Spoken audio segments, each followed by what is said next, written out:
I'm Martin Tyler, and you're listening to Harry Symeou.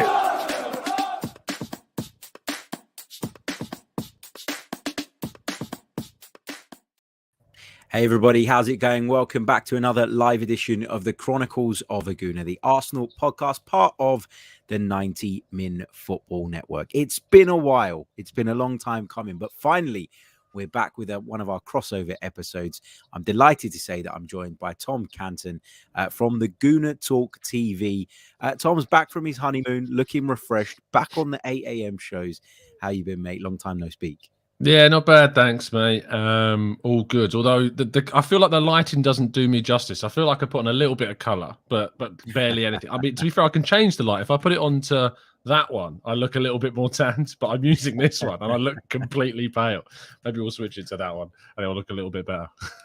Are you a sun lover, or are you one of those people that avoids it? Yeah, I am a winter boy. Like, my missus loves summer. Like, she hates winter because she's got, you know what Raynaud's is like, where your end of your fingers and toes get like really numb when you get really cold because they lose circulation. So she hates the winter. Whereas I'm like, you know, more football. I love a cold bed rather than a warm bed. I don't like the light getting me up in the mornings in the summer. You know, I really prefer the winter. I mean, are you summer or winter? What's your preference? Summer all the way, mate. I can't stand the winter. I just hate the idea of being cold. Like, people moan about the heat, and look, there are times when it's unbearable and you're uncomfortable and it's a bit sticky and all of that. But I'm actually one of these weird people that likes to sleep on top of the covers rather than in them. So if I can do that, sort of because the weather's warm, then I prefer that. And I feel like I'm in a better mood when it's summer. I wake up, I look outside, there's light, it gets me out of bed, it gets me going. When it's winter, I mean, this morning it was dull outside and I had to get up and take the little one to school, and I was like, do I really want to do this? So no, definitely a winter guy. Can't say anything otherwise. Tom, let's kick off by sort of basking in the glory from the North London derby the other day. I've done it a few times this week, but I think we're allowed to do it for at least a week. Absolutely. It's fair. What were your overriding kind of feelings on the game and on the performance and on kind of the fallout from that? Because I feel like a lot of sort of people outside of Arsenal circles are starting to take us a hell of a lot more seriously, having come through that latest, shall we call it, test. Yeah, I mean, we've still not beaten anyone above us, Harry, to be fair. You know, so we got to wait for one of those tests to come along at some stage, if it ever will. But yeah, I think that this game was always pegged to be a bit of, you know, two teams, they're at the top of the table. I think a lot of people would kind of observe that Tottenham hadn't particularly been playing that amazingly, yet still picking up points, which some people use as a tagline for a sign of a team that are actually better than the sum of their parts.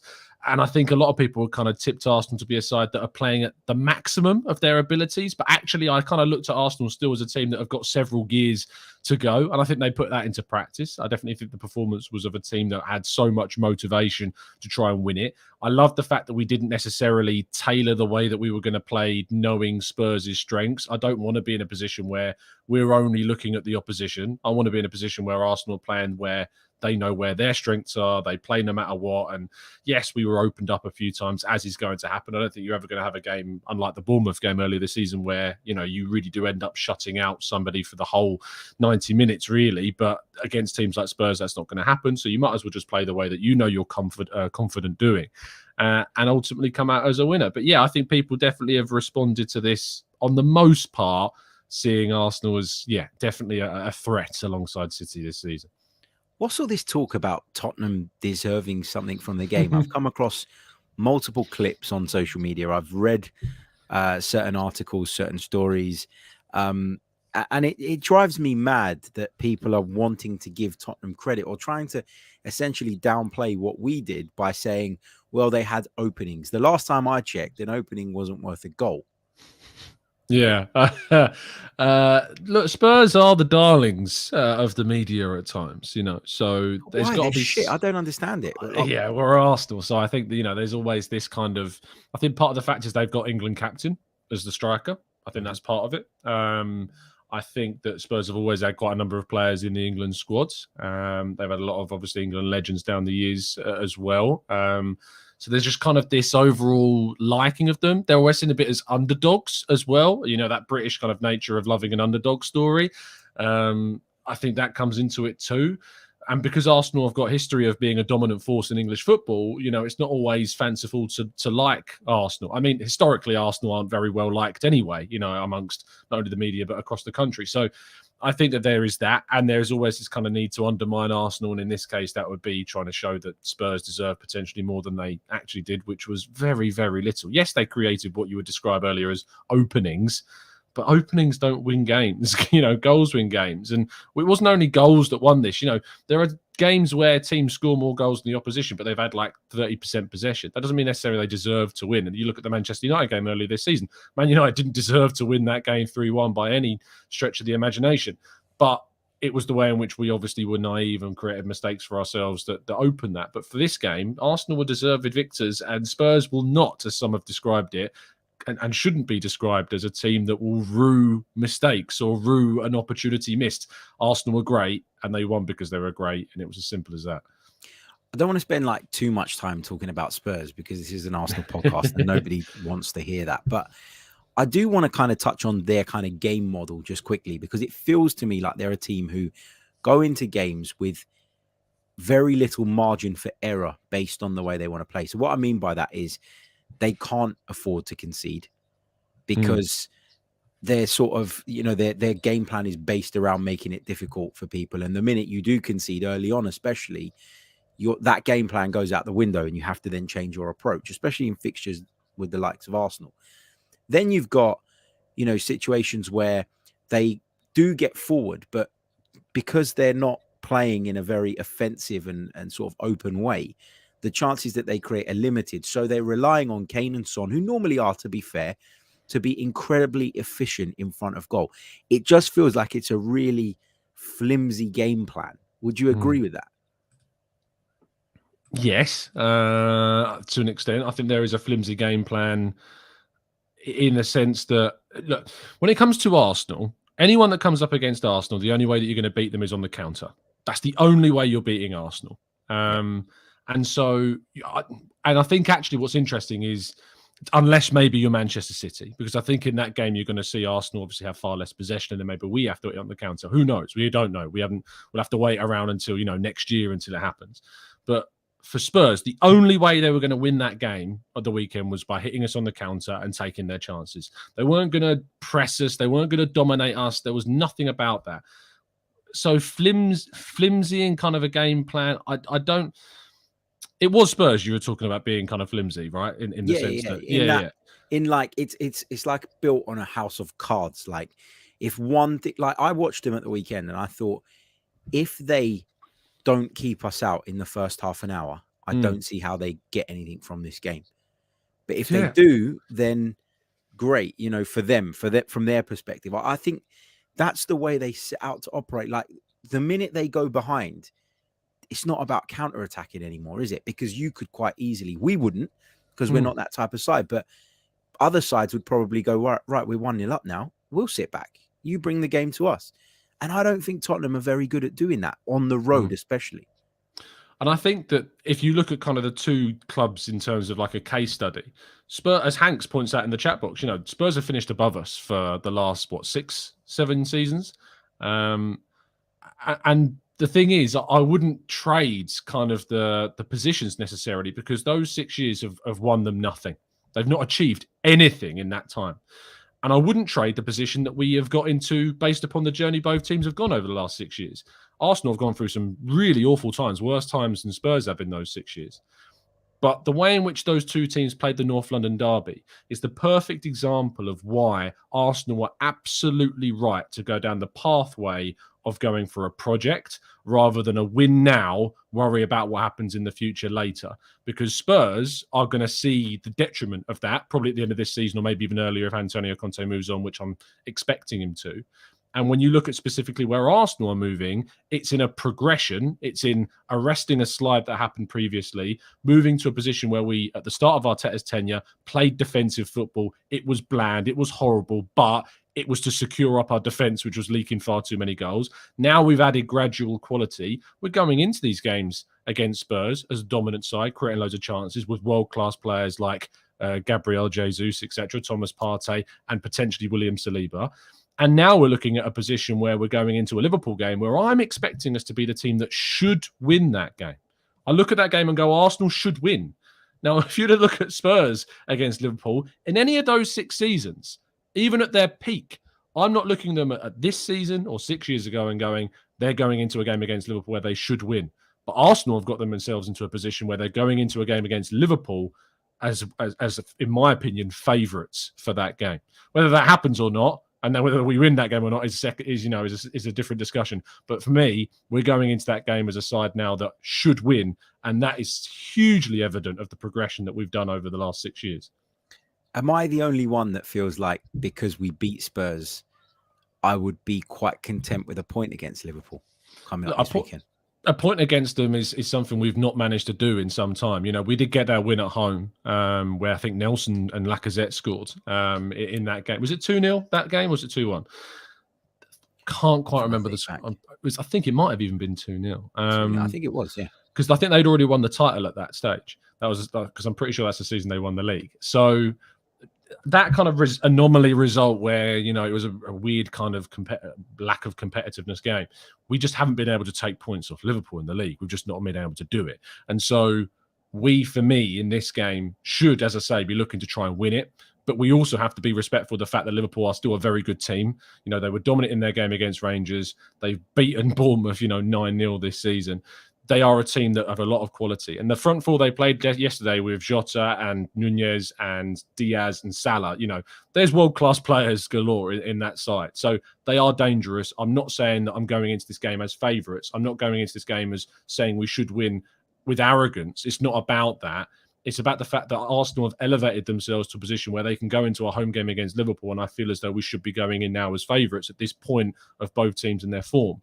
But you can't disregard what the quality they still have, and they can still hurt us. And so that's why I think you're fair to say, you potentially would take a point from 2 games against Spurs and Liverpool. So I think that we should be aiming for 6, though, personally. Yeah, obviously you want to go out there and you want to try and get 6. And Liverpool, they got their victory in the Champions League last night. It wasn't the best Liverpool performance. I think they were good, but I think they were playing against a fairly average Rangers side who were only there really to do one thing, and that was to try and shut Liverpool out. I do wonder about that balance that you mentioned there with the sort of, it was more of a 4-2-3-1 for Liverpool last night. And I wonder if Jurgen Klopp has got the cojones, shall we say, to do that at Emirates Stadium. Oh, your microphone's gone, Harry, just for a second. There we go. I think there you go. There we go. Love that. You're just saying, like, we talked about the kind of different formation, or we touched on the different formation that Liverpool went with against Rangers in the Champions League. I just wonder if Jurgen Klopp has the cojones essentially to come to Emirates Stadium and play that same way, or if he'll revert back to what's worked so well over the years. Either way, I feel like we've got a big advantage in that midfield area. We're going to have to be aware of the transition again, like we were against Spurs. But I think, the percentages are kind of in your favor. If you're the ones that dominate the ball, you're the ones that control the play. And I'm hoping we can impose ourselves on a still very good Liverpool side, despite what's going on at the moment. Quick shout out to Craig. Thank you so much, mate, for your very, very kind super chat donation. Really, really appreciate it. He says, wow, look at this crew. Big Harry and TC. Hope you guys are well. TC's actually bigger than me. He's taller than me. Yeah. Going for a comfortable 4-0 win tomorrow. Yeah, we're going to come on to talk Bodo GLIMT in just a few minutes' time, because, of course, Arsenal return to Europa League action in what feels like it's been an absolute age since that Zurich game, because obviously the PSV one was postponed. But before we turn our attentions to that, I just want to get your thoughts on the latest around Bukayo Saka's contract. A lot of noise about this, a lot of talk about this. My colleague at 90 Min, Graham Bailey, says that Arsenal are growing concerned over Manchester City's alleged interest in the player. I mean, I don't really know that there's anything to be stressed about right now with Saka's contract situation as it is, and the fact that, by all accounts, talks are at least underway. Football Insider have claimed today that an agreement in principle has been reached, which is worth nearly £200,000 a week, and that would be a 5-year deal. What's your understanding, first of all, of the Saka contract situation, and what's your I guess your instinct or your feeling around it all?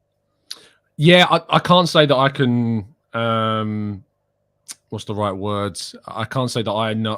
I've heard as what Graham's claiming about that. From my perspective, it's been very much on an Arsenal side of things that they are confident that Saka will sign a new deal. They've been confident for a long time. On a monetary side of things, on a commitment from the player side of things, he's never shown any kind of interest in delaying things or entertaining potential interest from elsewhere. From my perspective, it's always been, and from the lines that I've always heard, is that Arsenal have been confident for some time that he will sign a new deal. It doesn't mean that a deal will happen tomorrow. And this report from Footy Insider obviously is their information. The fair play to them if they've managed to get that, and they believe that Saka is indeed close to agreeing that deal. I think they claim something around it would be a £10 million, something like that. A year deal, which would be around 50 odd million quid total across those 5 years. So you're looking at about close to £200,000 per week, which, to be honest, if you're thinking about Arsenal's top earners, you've got Gabriel Jesus, I think, on 220-ish. You've got Partey on about 200-ish. And then I think Saka going in and around those or just below those makes sense for the position that he holds in the team. Yes, he's a lot younger than, especially Partey, and several years younger than Jesus. But when you're of that kind of level and you're that kind of, starting player, it doesn't matter what age you are really in that sense. To secure a player's long-term future, you have to invest in them. You have to show them that, you are being leaned upon. I don't look at this as kind of the Aubameyang or the Ozil situations where we put a lot of money on those guys because they were towards the end of their kind of peak, whereas Saka's nowhere near his so far. So it's worth that investment to secure that player. But yeah, I can't say that, Arsenal are said to be concerned about City. They're very focused on securing Saka down to a long-term deal and are said to be confident in that sense. I was having this debate with Sophie yesterday because we done a show together and we were talking a little bit about Bukayo Saka, his season so far. What have you made of his season so far? Because there is this narrative sort of doing the rounds that, okay, he's still been good, but there's still more to come from Bukayo Saka. Like, he hasn't really clicked or shifted up into fifth gear up until this point. And I tend to agree with that. Like, there could be more from Saka based on what we know he's capable of. But I still think he's been efficient. I still think he's been effective. And I wonder if just the fact that you've got Jesus and Martinelli in that side has maybe taken some of the focus off of the good work that he's doing. What was your kind of outlook on this? Yeah, I actually use your analogy that we did on Sophie's show at the start of the season, which was talking about, with Jesus coming in, that would take kind of pressure, I suppose, off Saka. But actually, I think whilst that was an absolutely fair prediction, ironically, what we've seen is that teams are still putting 2 or 3 players on Saka. And that's actually opening up more space for Jesus and Martinelli. Hence why I think those two have got more goals this season and why Saka's got more assists than both of them this season. I think that teams are naive in that sense. If you're going to put 2 or 3 players on Saka, arguably he's the least dangerous of the 3 in terms of goal scoring. I think Jesus and Martinelli hold more goal scoring potential. Even though Saka got more goals than Martinelli last season, I think that still was down to the fact of just the way we played so much through our right-hand side last year. And actually this season, there's so much threat coming from all over the field that we've got that additional threat. Zinchenko coming in, Xhaka being as good as he's on the left-hand side. Our left-hand side supporting Martinelli has been so much better. And I think Jesus, that kind of collaborativeness with Martinelli in particular, has definitely leveled him up. So no, I don't buy into the Saka has been poor. Saka's been quiet. I think there are reasons behind that. I think if you watch the games and watch how the oppositions have marked him, I think there's reasons why he's been marked out of games. But we've benefited from that through Jesus and Martinelli being given more space to operate in. And I think Arteta's identified that. And so that's why he's not really changed too much about the way in which we're approaching games in a forward position. So, yeah, perhaps it's just a kind of a short-sightedness, I suppose, in some senses, to think that Saka's not been that great. I mean, do you kind of see what I'm saying? Do you think that he has actually just been more or less marks out of games sometimes, and that's enabled the others in the front line to prosper? Yeah, I do think that there's a massive emphasis on sort of marking him and sort of trying to quieten him down. When opposition come up against us, I think that Martin Odegaard is someone who also suffers from that as well. In that, when we go into a game, people look at him and go, he's the tempo setter, he's the creator. Let's shut him down. Let's shut the supply down to him. And actually, what we've seen on the other side is that Granit Xhaka has stepped into that 8 role on the other side, got into those areas, into those half spaces, and then been able to punish sides. And he's probably benefited from Odegaard being the focus as well. So that's the great thing about being balanced, about having threat in lots of different areas of the pitch, because nobody can keep everybody quiet. And that's what it's, has been really encouraging to see. Again, look, I don't think Saka's been bad. I think he's been good. I think he's been effective, as I said. But I do think there's more to come from him. I think we saw a glimpse of it in the second half against Spurs.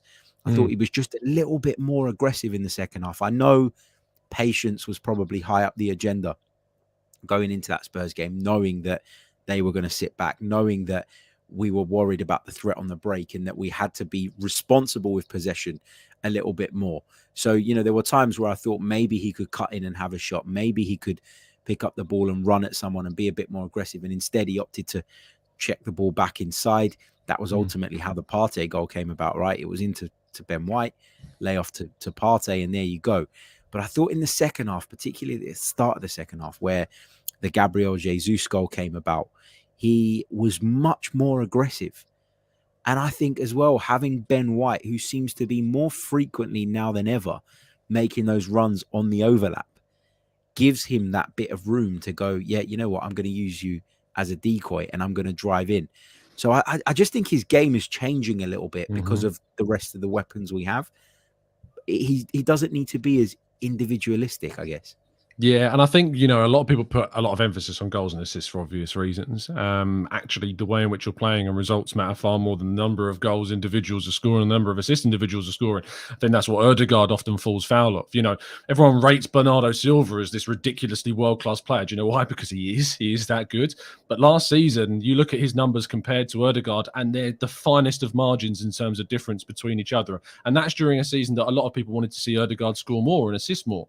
And they're playing very similar roles of creativity. We don't really have a Kevin De Bruyne style player in our team. And that's because there's more emphasis on the front three doing a lot of the work. And I think that that's fine if you've got a player like Odegaard, who is a bit of an orchestrator and a conductor.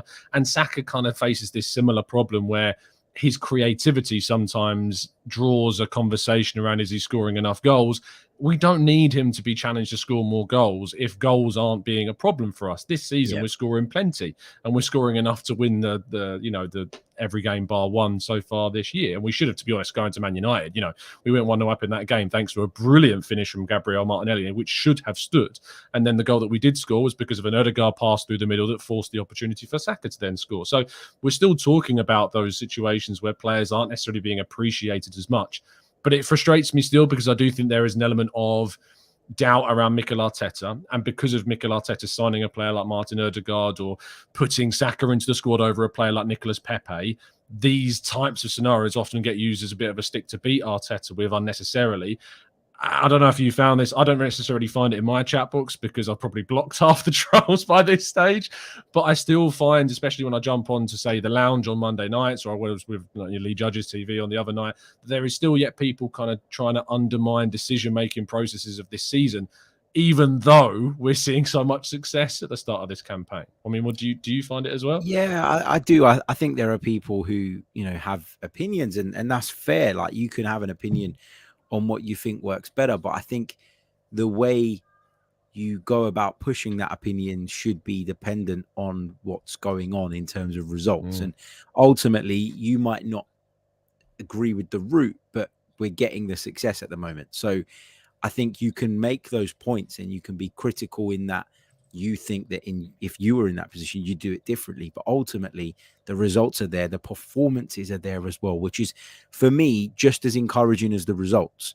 Like, to be winning games, but winning them the way we're winning them, holds so much more value than to have been winning games in the way that Spurs have been winning them, for example, because eventually that becomes unsustainable and eventually that begins to grind on people. I mean, Antonio Conte's been, I don't want to take it back to Spurs, but he's been sort of digging out individual players. Did you hear the comments around Doherty where he said, like, he was asked about him playing and he kind of then followed on by saying something like, I'm not stupid, want to lose. And I have the exact quote actually, because he talks about Jed Spence as well in the same quote. He says it was actually our colleague at FL, Alistair Gold, who asked the question. He was asking about kind of, why are you not playing Spence? Why is Emerson still playing? And he says the fans have to be fans. The fans are the fans. I understand they can think everything, but I see every day what happens during the training sessions. I try to do the best for the team. If they trust me, then they trust me. But the choices are mine. If I didn't decide to pick one player, it's maybe because he's not ready. We are talking about a young player with a good prospect, but I repeat, I try to pick the best team. And then he goes on to say, also, Doherty last season played every game. Now I'm not seeing him in the right way to start the game. I'm not stupid. I don't want to lose. And you're like, how can you throw your players on the bus? And at the same time, do you remember at the start of Arteta's tenure when Nicola Pepe got that red card against Leeds? Arteta threw Pepe under the bus in the post-match press conference, something that he has not done since that point, besides the whole Aubameyang controversy, which I think is in itself kind of this separate controversy that I think we were all understanding of the situation. I think it was unfair on Pepe in that moment because Pepe was wound up and he should have been protected in the post-match press conference. But I think Arteta's learned from that and now he approaches his press conferences in a very different way. I'm not the biggest fan of Arteta in press conferences as a journalist because he's not very warm in press conferences at all. He doesn't want to give too much away. There is a sense from my perspective that sometimes he could be a little bit more elaborative, if that's even a word, with some of the answers that he sometimes provides. But yeah, I think that he's kind of maybe he feels burned from his early answers that have been widely criticised, and now he's kind of gone into his shell a bit regarding some answers to try and protect more of his players and more of his team.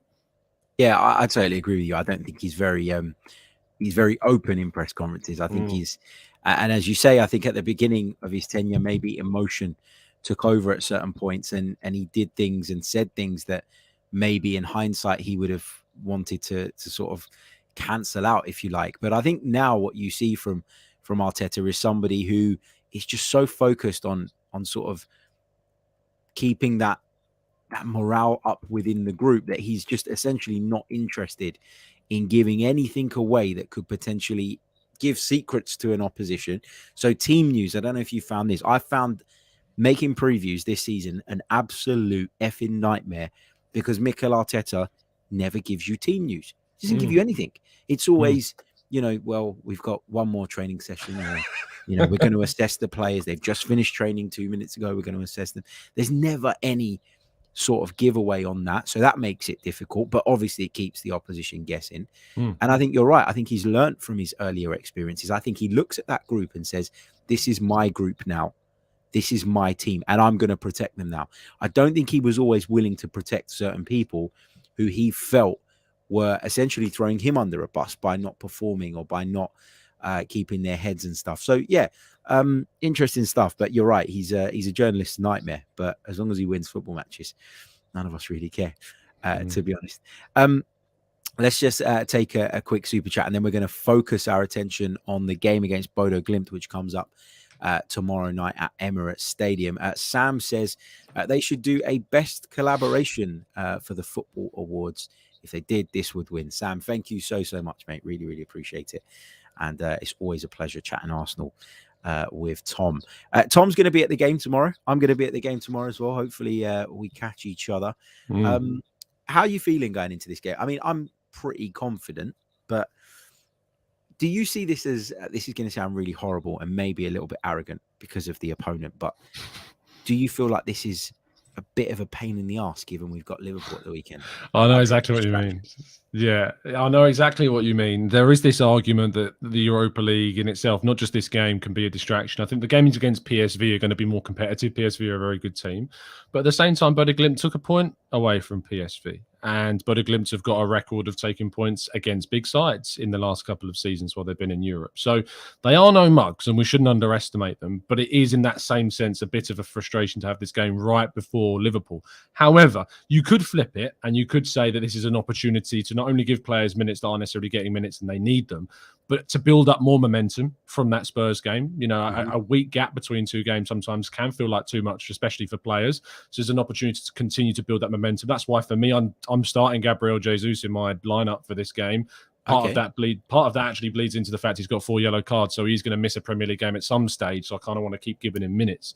I don't see him as a real injury risk. I mean, obviously, go watch him do his ACL tomorrow. Of course, now I've said that, but I don't necessarily look at him as a player that's got a poor injury record at all. So I'm not worried about fitness. I'm kind of more worried about not having momentum. And I think Liverpool have managed to use that game against Rangers to turn things a bit for them and use that to go into the game with more momentum. So I feel like we can make a statement in tomorrow's game, win well, win big, and go through that. I was actually talking to someone, left a comment on my preview show I did from an account called No Context Bodo GLIMT, I think it was. No Context GLIMT was the account. They were like, you're all in for a big shock on Thursday.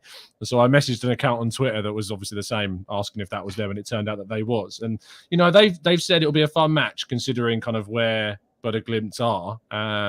And the thing is that they kind of always play like this kamikaze style of football, and they could easily end up like, I suppose, Bielsa lead style. They could end up losing massively, but they can also shock, and you don't really know what you're going to get from this side. They just don't really give up. They absolutely go for teams. So we've got to be wary of that. It's not going to be like Zurich, I think it's going to be far different. And to be honest, we kind of muddled through that Zurich game a little bit. So if we are going to make big changes, which there is an expectation, we'll make a fair number of changes.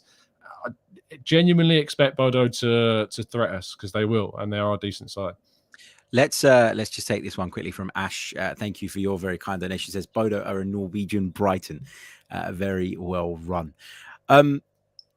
Okay, let's talk lineup then. Let's talk lineup. Hold on a second. Here we go. Let me bring this up on the screen. They've changed the option on StreamYard. That threw me off for a second.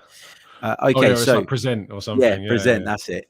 So here we go. This is our team for the game. I started to pick my team, and I got to 10 players, but I can't decide on the 11th. Okay. So let's work our way through this collaboratively. Well, we win an award for that, apparently. So we should do it. Exactly. Would you agree that Matt Turner should start in goal? Yes. Okay. Yes, I do. So that's a given. So Matt Turner's our goalkeeper. What are you thinking back four wise? Back four, I've gone for Cedric, Holding, Tomiyasu, and Tierney are my back four. That is exactly the same as mine. So we're in agreement. No debates about that. Lovely Cedric, stuff. Holding. Tomiyasu playing, of course, where he plays for Japan, so that shouldn't be too much of a problem, him being there. Would you consider playing them the other way around, maybe? Or Holding left and Tomiyasu right? Yeah, I mean, Holding has played there. Yeah. I think that Holding Cedric is weak, on our right-hand side. That's why there's an argument, I think, to move Tomiyasu maybe where right. Holding is. Yeah, I don't think that will happen. Yeah, potentially it's more balanced. I think there's more, in terms of quality balance there is, but I don't think that's what will happen. I think Holding will start right, and I think Tomiyasu, because when Gabriel went down injured, I think it wasn't Holding that was warming up. It was Tomiyasu that was warming up. So I think they see him as a potential left-sided centre. He's what's the word? Ambipedal. I think he can use both feet. So yeah. I mean, I think too much is made of that. I really do. Really? Yeah. I think he's got the competence to clear a ball or whatever with his other foot, or play a simple pass, to the point where I don't think he worries too much about which way he tries to escape from certain situations. But I don't think he's like someone who's like Santi Cazorla, who's going to put the ball on a sixpence. Like, I actually think this might be controversial, that when Tomiyasu gets into the final third, I don't really think he knows what to do with it. I don't really think he's got that composure and then that ability to play the pass that maybe should be played in the way that Ben White has shown. Like, I just think Ben White is technically much more gifted. And so the whole 2 foot thing, I think it's a bit of a, I don't know, I don't want to call it a myth, but I feel like too much is made of it sometimes. Is that unfair? Maybe a bit. I mean, I can always appreciate. I think maybe it's because one of my favourite players ever is Santi Cazorla, so I can always appreciate a player that's 2-footed. Perisic in particular, I think, is taking corners of his left foot at the moment, which is a very Santi Cazorla style thing. But, I see what you mean. Tomiyasu has cleared balls well with his left foot. Has he done too much passing with his left foot? He plays that side for Japan. I can't say I've watched loads playing there. I think it's a good trait to have. I think it's someone, especially in a defender, because then they can play in of kind of Tomiyasu's style. It means they can play right, left, or in the middle. So maybe slightly harsh. As Zach says, he's 5-star weak foot in FIFA, though. That's all that matters. Settles it then. Yeah. That's all that matters. settles it. Tom, are you playing FIFA this year? No, I'm not. I didn't play last year either. I just never get a chance. Like, the year before last, I bought it and I must have played it 3 times. And so I went to buy it this last year. And I remember I was in a shop and I was on the phone to a mate, just coincidentally, as I was in the shop. And I said, I'm about to buy FIFA. And he was like, what for, man? Like, you're not going to play it. Like, grow up a bit. Like, and it kind of, I kind of thought to myself, yeah, you know what? I'm a dad of 2. Maybe I should knock this on the head. But I am tempted to dip back into it. Base of the midfield, Tom. Sambi Lokonga? Yes, he's there. The rest Partey. He doesn't need to play in this game. Although it wouldn't surprise me if he did play because, you know, he's always pushing Arteta apparently to play games. So you never know. Interesting. This is where I had trouble. So I've got one of my 8s, but not the second one.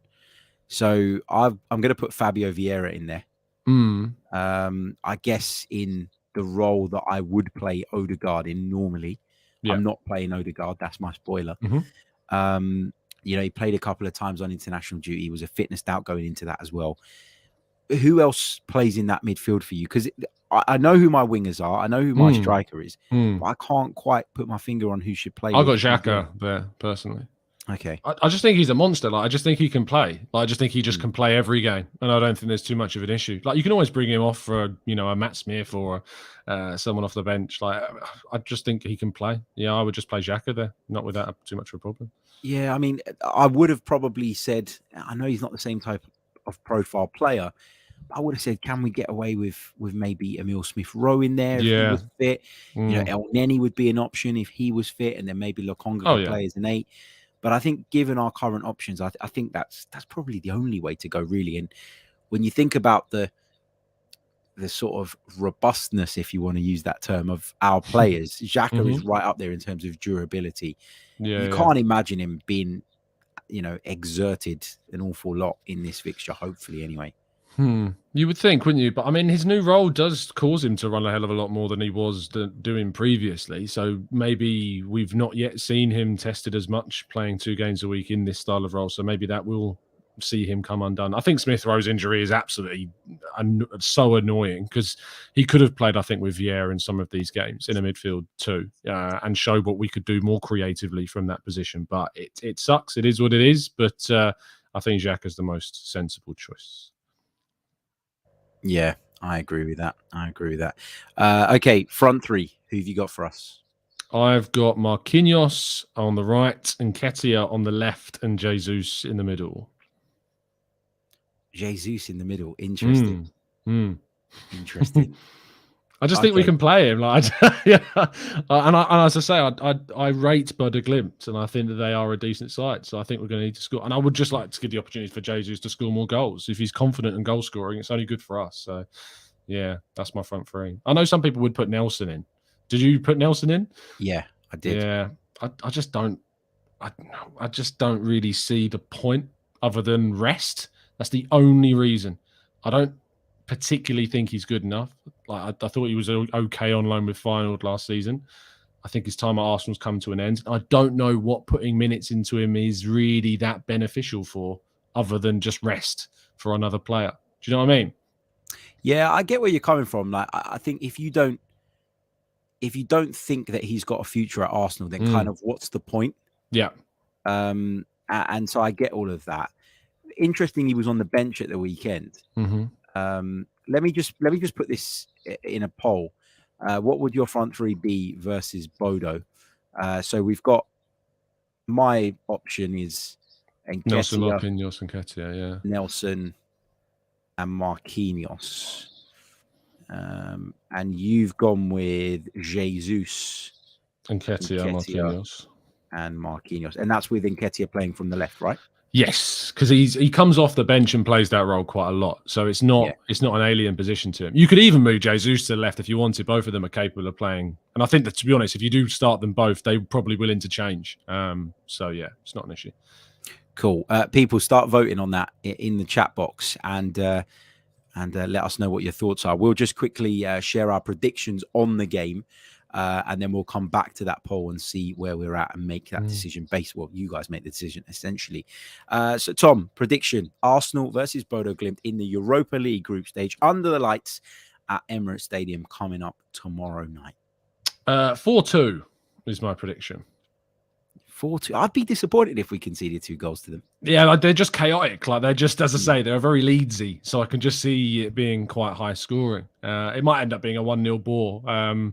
But yeah, I'm going for 4-2 in this one. Plus, we've got a lot of changes, from a team that's settled. So you don't know how it's going to necessarily work with a back four that's not ever started. That back four's never played together. So, and we've got a goalkeeper in Turner that hasn't played in a while as well. So yeah, I can see them scoring. So 4-2. Yeah, and I quite like the fact that I didn't want to play Jesus, and I still probably on the balance of it don't want to, but I quite like the idea of having, Tomiyasu, who you can trust, Tierney, Xhaka, Vieira's been great as well. I like the idea of having a few senior players in there that are, probably able to drag the team over the line if they need it, and us securing that qualification, because in a weird way, not playing PSV the first time around, if we beat Bodo twice and PSV drop points, which they could, then all of a sudden you end up in a really strong position. And I think it's so important that we avoid that extra round in the Europa League by finishing second. Because if we win the group, we essentially then don't have to look at the Europa League again, I think, until March, which is pretty nice. It's a good position to be in. And then we can focus on other things as well. Obviously, the FA Cup starts in January. You're going to have the League Cup stuff as well. We kick off against Brighton on November 9th. I think tickets are out for that, by the way. If people are interested, I know a lot of people have been asking me over the last few days. Season ticket holders had until yesterday, 5 p.m. to buy their seats, and then I think they go on sale. So, yeah, do check that out. Okay, let's see what the poll is saying. My prediction is a 3-0 Arsenal win. I hope we won't concede. Okay, in terms of the front three, 71% have gone with Nketiah, Nelson, and Marquinhos. I think that's largely because they're fearful of me. The idea of Gabriel Jesus picking up some kind of problem going into the game against Liverpool. But I get where you're coming from, Tom. I really do. Yeah, no, I think that's fair. I'm not surprised to see it that way. I do think that potentially there is an element of underestimating Bodo Glimt in that. I don't think there's enough quality in that front three to do the job. I just don't. Yeah, I don't even disagree with you. For what it's worth, I'd have some of the big boys on the bench and ready to go in the event that we do need to call on them. What was interesting as well at the weekend was that we were able to get some players off sort of with around about 20 minutes to go. Odegaard was one of them. Partey was one of them. So it gives those guys just a little bit of a boost in terms of having gas in the tank, hopefully, for the weekend. Question for you. Yeah, go on. If that team started in a Premier League side, where would it finish in the table? Oh, my God. Not even mid-table, in my opinion. Yeah. So this is what I'm saying, where I'm thinking, I don't think this team is good enough to get the job done against a team that have, smashed Roma last season and taken points off PSV this season. I just don't think that front three in itself is enough to get the job done. I agree with you. I think when you take out, a Saka, Martinelli, Jesus, the quality level drops off. I mean, Marquinhos is someone I'm excited to see, but I don't know that I'd be putting the hope and trust in him right now at this stage in his Arsenal career. I think the midfield is okay. I think the midfield is okay for this level. I think the back line is maybe one short of being probably acceptable at this level as well. I just think that, over the years, we've proven it, I think, ourselves as a football club, that we can sort of coast through the group stages while making wholesale changes. But the minute you get to what's essentially going to be the next round, you've got to up it, and you've got to step it up. And probably by that point, as I say, if you win the group, you come back into the Europa League fold in March, and then you're in a much better position to assess where you're at in terms of the league, where you're at in terms of some of the cup competitions, and you can start to prioritize a little bit better. But at this moment in time, I still think we've got to focus solely not solely, but mainly on the Premier League. Mm. And if we can get by whilst taking risks, then let's do it. But you're right, there is a risk factor in that front three, probably more than anywhere else on the pitch. Yeah, agreed. Brilliant stuff. Tom, thank you so much, mate. As always, please do let people know how they can check out the Gooner Talk. They can click on the title, by the way. It will take you directly over there. Give Tom a follow. Give Tom a subscribe. Make sure you vote for Tom in the FCAs as well. He'll tell you all about that now. Tom, take it away. Yeah, you can, as you said, you click the link in the title. It'll take you to the channel. We do live shows every morning at 8 a.m. UK time, rounding up all the news in the last 24 hours. We do reactions, we do podcasts, we do great convos with Harry as best we can when availability allows. And yeah, as Harry said, we're up for the best club content creator category in the Premier League. So if you want to vote for somebody, drop your vote on myself. There's some other really good content creators across loads of categories as well, including our good friends Dan and Lee at Lee Judges TV and FK, of course, at Latte Firm. Both, I think they're in the best new content creator category. So yeah, go give them a vote. It's definitely worth it. And we'll see what happens. But thanks for your time, Harry, as always. Appreciate it, mate. Nice one. Thank you for coming on, mate. We'll be back very soon with some more Arsenal-related content. We'll be bringing you some instant reaction from Arsenal against Bodo GLIMT from Emirates Stadium. And then on Friday morning, we'll be looking back on that game. Friday afternoon, we will then be, of course, looking ahead to that big clash with Liverpool coming up at the weekend. So plenty of content coming your way. If you're interested in some more content, some exclusive content, you can visit the link in the description below. Head over to the Another Slice platform where you can find the Chronicles of a Gooner Premium. Remember, you'll not only be supporting the podcast, but you'll be supporting Great Ormond Street Children's Hospital as well, to whom we're going to be making monthly donations from the members pot. So yeah, do check it out. The first 100 people to join the Another Slice platform do go into 2 prize draws, and you'll have an opportunity to win your favorite Arsenal shirts as well. So do check that out. We'll be back very soon with more. Until next time, take care of yourselves. Stay safe. All the best. I'm Martin Tyler, and you're listening to Harry Symeou.